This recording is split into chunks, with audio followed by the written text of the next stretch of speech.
Alright, great day again to our team in Supreme Wealth Alliance. This is your upline Jeff again. And right now, I'd like to explain to you or show you matrix scenarios. Okay, this is basically on our first pay plan, which is pay plan 1.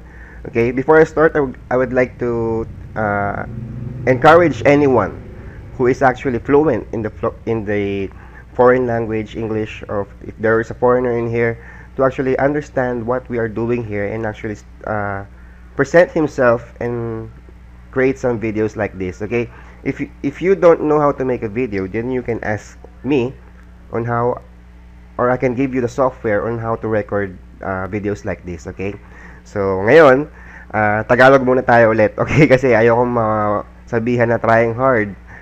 And hindi ko rin talaga ma-explain to sa inyo lahat kapag English. Okay? Ma-explain ko pero utal-utal ako or i-stop ako. Isipin ko yung grammar ko, ganyan-ganyan. Mas maganda kung Tagalog na lang. So, ayun. So, nakakatanggap ako ng maraming email asking me kung paano pag nangyari to, paano pag ganito nangyari. So, syempre, para ma-delegate yung trabaho natin, hindi pwedeng each time i-explain mo yan sa bago mong downline. Maganda may mga videos na tayong ganito. Okay? This is for our matrix pay plan number 1. And ini-encourage ko rin lahat ng kasali na to actually plan their game plan. Kasi kung ano ba yung plano mo habang gagawin mo to. Syempre, naintindihan mo na yung matrix din. Planuhin mo rin. Ano ba yung plano mo? Like for example, in my case, I have already invested 7 heads. Okay? Medyo mahal siya pero actually if you trust your potential, if you believe that you can actually perform good in this business, why settle for a little? Why settle for a little, 'di ba? By investing 7 heads, I can maximize my profit. Okay, I can talagang hahatawin ko siya. So, talagang in the future, I can create big income, 'di ba? Instead of 1 head only. So that's 7 times 55. So that's a big investment. Or yung iba kung 3 heads, maganda rin. 3 heads. Pero ito kasi 7 heads. Simula pa lang nag-cycle na. So simula pa lang nagkaroon ka na ng new matrix mo. Okay? Then ang plano ko dito, lalagyan ko yung 8 dito sa baba. Yan. And then eventually lahat yan magbibigayan lahat doon. And then, kapag napuno ko na yung 16 dito, that's the time where I can actually slow down. But I'm not slowing down, okay? Pagka yan, talagang napuno mo na yan ng lahat ng leaders mo, tuloy-tuloy na yan. I mean, you will cycle, after you cycle, magkakaroon ka ng another head, then eventually, parang hindi na yan, parang gulong na lang yan, dire-diretso na lang yan, pasok na lang ng pasok yung pera sa'yo. Okay?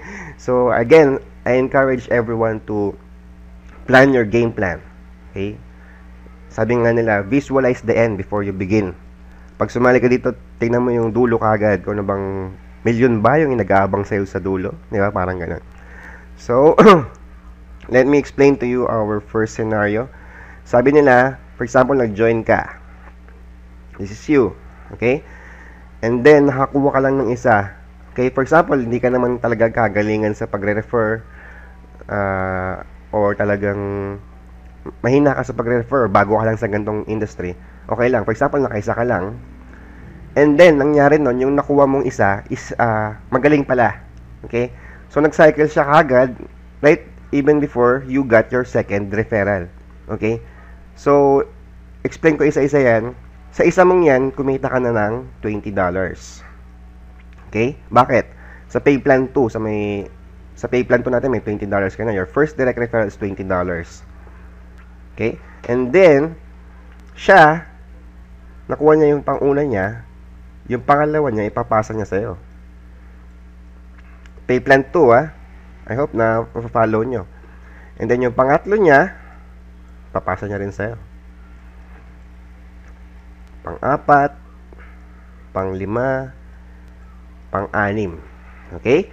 So, kumita ka ng $60 sa unang cycle niya. Correct me if I'm wrong, no? Pero ang alam ko, ganun siya. Diba? Kasi direct referral mo siya sa pay plan 2, ipapasa niya yung tatlo niya sa'yo. Okay? So, kumita ka na dyan, and then, magkakaroon siya ng, since nag-cycle na siya, magkakaroon siya ng new matrix dito sa B side mo. Therefore, you can actually have the chance to cycle kahit isa lang nare-refer mo.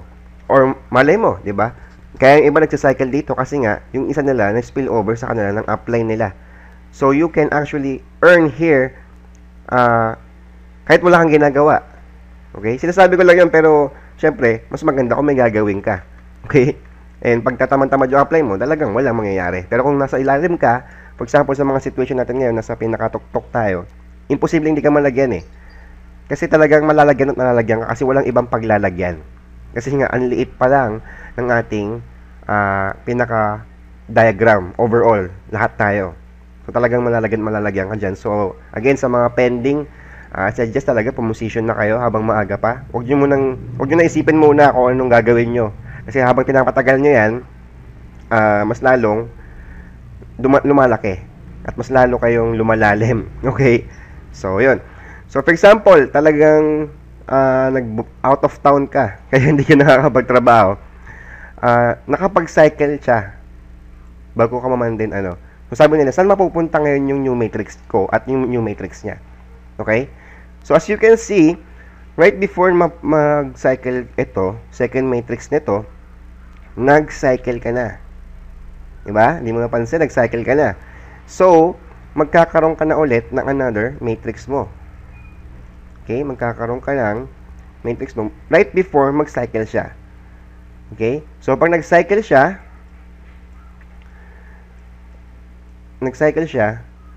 doon magpa-follow yun sa next matrix mo. Okay? So, there's no way na mauunahan ka ng downline mo kasi because he's following you and lagi siyang sumusunod sa'yo.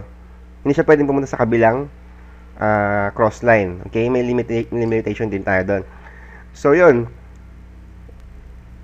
Yung ginawa niya, nag-cycle ka dyan, meron ka ng $70. Okay? On your very first cycle, ganyan na yung kinita mo. Okay? Ito yung talagang, kaya naging perfect compensation plan to kasi nga, pwede kang kumita. Para sa lahat to eh. Di ba? Para sa lahat siya. Kahit malakas ka mag-refer or kahit mahina ka mag-refer. Okay? Imagine, wala kang ginawa, pero kumita ka. Di ba? Yan yung tinatawag nating passive income. Okay? You are in the right opportunity, you are in the right company. Maganda talaga yung future mo dito. Kaya I suggest you plan your own game plan. Para hindi mahaba yung video na to, kapag meron kang naisip na scenario na pwede mangyari, tanong mo lang. Mas gagawa ko na lang ng maliliit na video, short video clip, kahit mga 60 seconds lang. Kasi hindi ako marunong mag-conduct ng webinar eh. Si partner Kiko, yung number 1 natin, siguro magko-conduct na lang siya ng webinar, and then you can ask your questions regarding scenarios, and then sasagutin na lang namin. Okay? Or gagawa na lang namin ng video. Or live na rin kami magdo-drawing sa webinar na yun. Okay? So, yan. Ang ganda niya, no? So, again, if you have questions, just don't hesitate to ask. Kasi, guys, sabi ko nga sa inyo, if we do this, don't act as a team player. Kasi wala namang ibang sasagot ng tanong ng mga bagong dating, kundi tayo. Okay? So, kailangan pag-aralan mo. Okay? Ikaw mismo pag-aralan mo din.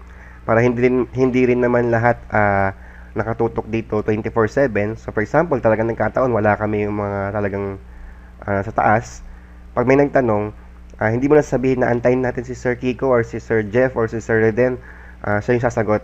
Dapat may mag-take over na rin. Okay? So, again, thank you for listening, and I hope you learn kung ano yung sinabi ko ngayon.